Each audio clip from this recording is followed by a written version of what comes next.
Fala pessoal, beleza? Vídeo de hoje eu quero trazer para vocês como definir se eu entro na vaga X ou Y no mercado financeiro. A ideia desse vídeo surgiu quando o aluno veio perguntar que, pô, ele tava com duas vagas muito boas na mesa e ele veio me perguntar, pô, Ricardo, o que que você acha, o que que vale a pena? Tá, então, não sou dono da verdade aqui, mas acho que esse é um approach bastante interessante para você utilizar na sua tomada de decisão, que é o seguinte, você pensar qual que é a vaga mais difícil de ingressar e qual tem mais portas de saída.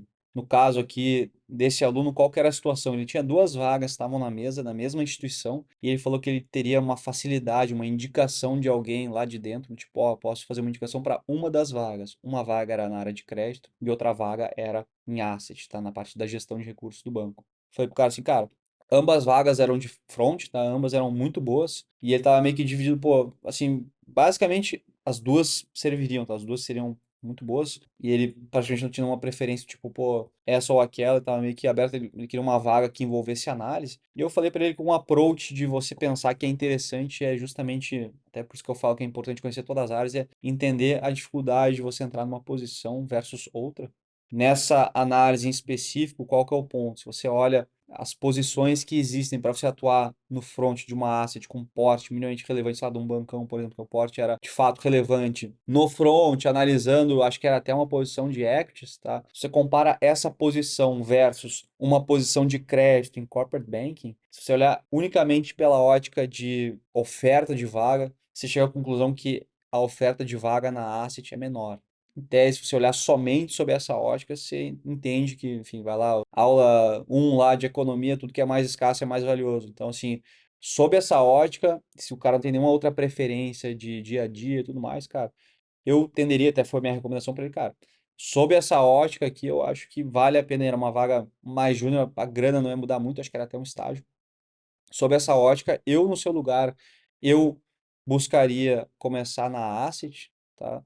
Dado que sob a ótica de oferta, quantidade de vagas na asset é mais difícil você ingressar, olhando tudo mais constante. E depois, em tese, você mandando bem ali, sei lá, um cara olhando para equities numa gestora, é mais fácil esse cara desenvolvendo bem alguma habilidade que talvez ele não olha no dia a dia como crédito e pivotar para a área de crédito em corporate banking, é mais fácil esse cara sair da asset e pivotar para corporate banking do que o cara que está lá em crédito pivotar para uma asset olhando para equities, assumindo um porte relevante ali da asset. Tá? Inclusive, é um movimento comum do pessoal de crédito tentar bombar a grana e pivotar para gestora, mas qual que é o ponto? Eu vejo o movimento inverso sendo feito com maior facilidade justamente por ser uma vaga mais escassa. Isso é válido para outras posições, tipo assim, o cara me fala, pô, Ricardo, você acha que seria melhor o cara começar em tesouraria ou de repente começar numa asset de médio porte ou numa boutique de M&A, primeira linha ou quase segunda linha, algo assim. Eu tenderia a falar, cara, uma tesouraria de bancão no front, tesouraria sob essa mesma ótica, pô, é muito mais difícil você ingressar e tudo mais, então ele teria que ter, obviamente, uma preparação, uma adaptação do dia a dia que ele toca. O dia a dia da tesouraria é bem diferente do dia a dia, sei lá, numa asset ou um dia a dia lá numa boutique, tá? Então, dado que essa preparação fosse feita, eu tendo a preferir, pô, começa numa área ali um pouco mais escassa, certo? E aí depois você pivota para outra posição. Mesma coisa, pô, Ricardo, tento fazer um trainee ou tento uma boutique, um master, sei lá o que, cara. Um trainee de bancão no atacado é extremamente competitivo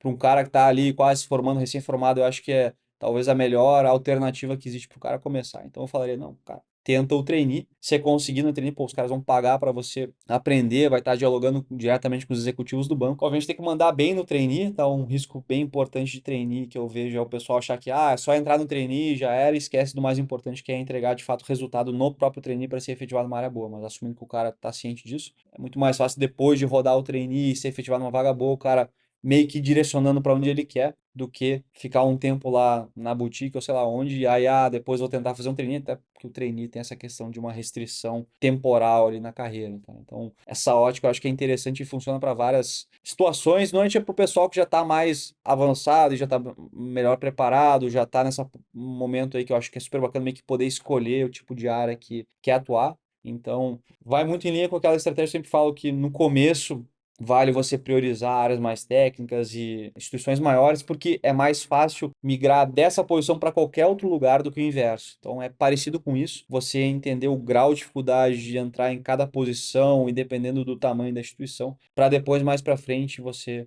pivotar. Obviamente que existem diferenças no dia a dia da área, então é importante você conhecer o dia a dia da área, porque se existe uma preferência, pô, cara, você tem uma vaga que é mais competitiva, mais restrita, mas eu quero uma posição que não envolva a parte comercial, envolva a parte de análise mais remota. Cara, aí entram outros componentes na análise, mas se é tudo meio que constante, todo o resto, e se só está estressando essa variável da concorrência, vale a pena pensar dessa forma, beleza, pessoal? É isso que eu queria trazer para vocês, enfim, um ferramental para essa tomada de decisão. Se gostaram do vídeo, esquece de curtir, deixa um comentário, segue o canal para a gente seguir entregando conteúdo bacana para vocês, beleza? Abraço, até a próxima.